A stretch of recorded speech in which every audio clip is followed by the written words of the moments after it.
"What's up, bro?" That's what he said to me as he sat down next to me in the lobby that day. "Nothing much," I replied. "How you been?" "Good," he said. "You know, I got my faith, I got my health, I got Jesus. Life's good. How have you been?" "You know, I've been..." "Whoa," he interrupted me. "Look at the legs on that," as a brunette walked by. "I don't know how anybody could be gay when there's gorgeous girls like that walking around." "Those gay people, they're ruining our country," he said. "Really?" I replied. "How do you figure?" "Sin, man. They're corrupting a holy nation. They're ruining what once was righteous." "Ah. Well, anyways, I gotta go, man," he said as he left the lobby that day. That was my aha moment. The light bulb went off over top of the head. You ever have a moment like that where for the first time you get it? You see things for how they really are. That was my moment. Here was this guy who was claiming to be a Christian, and all he knew to do was bash gay people. Why? Because he said they're ruining our country. How so? Sin.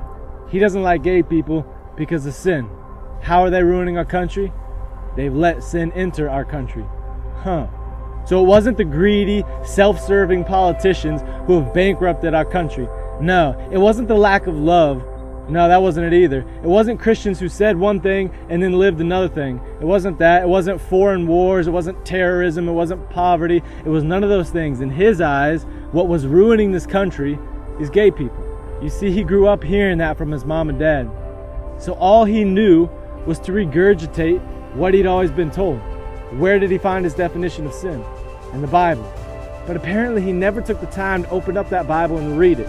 Because if he had read it, he would see in the book of Matthew a Jesus Christ who is quoted as saying, "I tell you, anyone who looks at a woman with lustful eyes is guilty of adultery," a sexual sin. So here he is calling out people for what he sees as sexual sin, when in the same conversation, he's looking at a woman with lust. It's like those times when you get busted for doing something by your mom and dad, and instead of just taking the punishment and seeing you're wrong for what it is, you try to put it off on other people. You try to blame your problems on other people. You say, "You know what I did was wrong, but have you seen what they're doing? That's got to be a lot worse, right?" Is it? Or is it worse when someone continually calls out other people but refuses to look at the person staring back at them in the mirror? I think Christ had a name for that. Hypocrite comes to mind. You say, "No, man, you don't get it, Clayton. Gay people are ruining this country." No, they're not. I'll tell you what's ruining this country. Sin.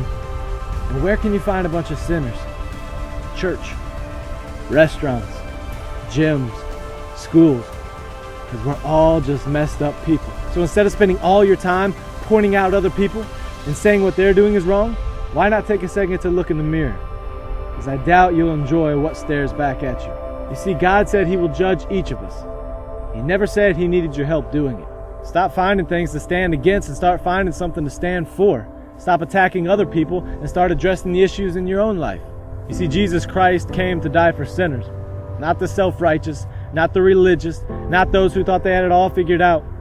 He came to die for sinners. Why? Because he loved us that much. So why don't we love each other? If you take a look at the Bible, you realize it wasn't gay people that crucified Jesus Christ. It was religious people that put him on that cross. You see, if Christians spent half as much time working on their own lives as they do trying to work on other people's lives, maybe Christ would be real to the rest of the world. Don't forget what you were saved out of, the mercy you received, and the love that you didn't deserve. And next time before you speak, take a second to open up your Bible. Turn to chapter 7, verse 3 of Matthew, which says, "You hypocrites, take the log out of your own eye, and then you will be able to clearly see the speck in your friend's eye." At the end of the day, we are all people on this road we call life. And when the sun sets at the end of that ride, it won't matter what you told other people to do. It'll only matter what you did yourself.